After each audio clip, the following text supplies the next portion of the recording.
Diferença entre área de retângulo e área de triângulo. A diferença entre as áreas do retângulo e do triângulo, elas são nítidas e a gente consegue comprovar isso através da geometria. Então aqui nós temos alguns desenhos de retângulos e alguns desenhos de triângulos também. E nós vamos agora estar comparando essa relação. Mas será que existe alguma semelhança entre o cálculo das áreas de retângulo e triângulo?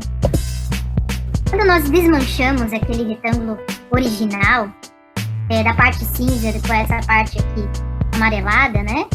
Nós percebemos que isso aqui forma um triângulo e aqui no caso nós temos dois triângulos, duas partezinhas separadas. Olha só que interessante. Essas duas partes aqui, eu vou girar elas, tá? 180 graus e vou posicioná-las de uma outra maneira.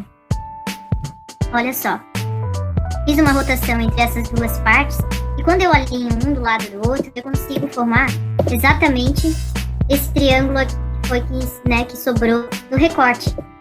Ó, essas duas partes cinzentas aqui, elas ficam sobrepostas em cima do triângulo. Isso nos passa algo.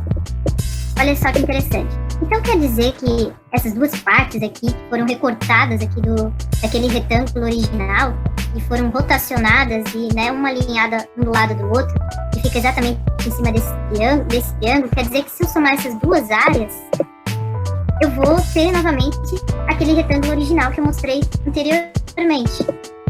Que conclusão que a gente chega, então?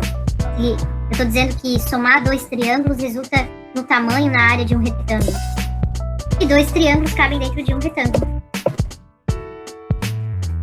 Então, isso significa que isso vai influenciar no nosso cálculo da área de um retângulo e do triângulo. A área de um retângulo é base vezes a altura, e a do triângulo vai ser base vezes a altura também, só que dividido por 2.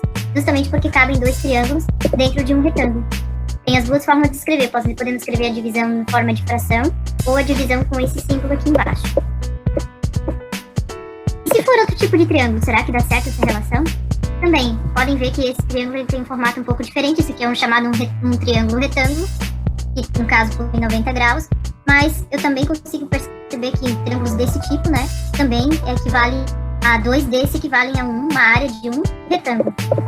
Então quer dizer que se eu somar esses dois triângulos, eu também vou ter uma área de um retângulo, ou seja, sempre que eu dividir por 2 vai dar certo. Eu sempre preciso lembrar no cálculo, para achar a área de um triângulo, eu vou ter que dividir por 2 justamente por causa dessa relação, que cabem dois triângulos dentro de um retângulo. Vamos ver outros formatos também. Esse aqui é um triângulo chamado escaleno, ele tem todas as medidas diferentes. Será que se for escaleno, ter esse formato um pouco mais estranho, também vai funcionar essa relação do retângulo para o triângulo?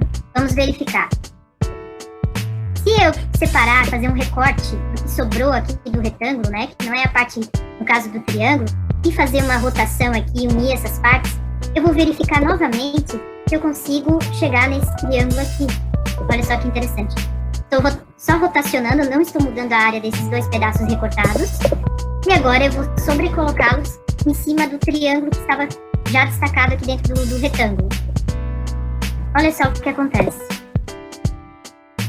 Quer dizer, então, que esses dois triângulos aqui que têm a mesma área, eles completam todo o retângulo. Então quer dizer que se eu somar dois triângulos, novamente eu obtenho a área de um retângulo. Então essa é a relação e essa é a diferença entre um triângulo e triângulo no cálculo de área. É que no retângulo nós vamos fazer base vezes altura e nos triângulos vamos fazer base vezes altura dividido por 2, porque a área de um triângulo sempre será a metade de um retângulo.